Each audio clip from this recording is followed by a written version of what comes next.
आपला Vaishnavi goat farm आपण बघतोय. प्युअर गावरान, हे बघा प्युअर गावरान फॉर्म आहे आपला. आणि हे बघा खाद्य टाकलेलं आहे आपण. गावरान कोंबडीला काहीही टाका तुम्ही, काहीही खातात. असं काही नाही की त्यांना फीडच पाहिजे, हेच पाहिजे, तेच पाहिजे.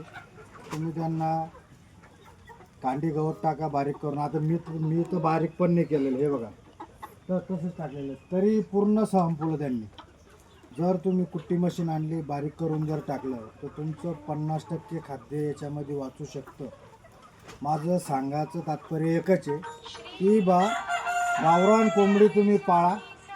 गावरान कोंबडीला फक्त 50% खाद्य खर्च येतो आणि ते बी ज्वारी बाजरी काही टाका तुम्ही. हे जे आहे ना गावरान म्हणतो आपण, यांची खासियतच अशी आहे गावरान कोंबड्यांची.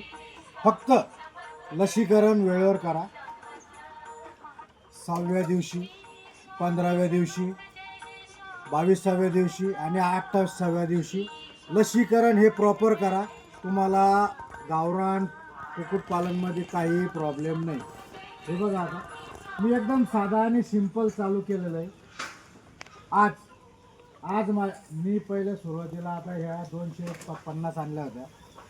100 अंडं माझं आरामशीर निघतं. का केलं मी हे? कारण मी एक कंपनीमध्ये होतो. आज कंपनीचा जॉब माझा सुटलेला आहे, त्याच्यामुळं मी हे करतोय. आता हे मी सुरुवातीला केले होते बघा 250 आणि हे माझं सक्सेस झालेलं आहे. याच्यानंतर त्या साईडला मी टाकलेलं आहे परत 1000. चला तुम्हाला दाखवतो 1000. हे बघा, त्यानंतर मी 1200 गावरान कोंबड्या आणलेल्या आहे. सुरुवातीला मी घेतलेल्या होत्या 250, त्या मोठ्याला झालेल्या आहे, त्या आज अंड्यावरती आलेल्या आहे. मला प्रॉफिट कळलं त्यांचं आणि त्यानंतर मी 1250 कोंबडी आणलेली आहे.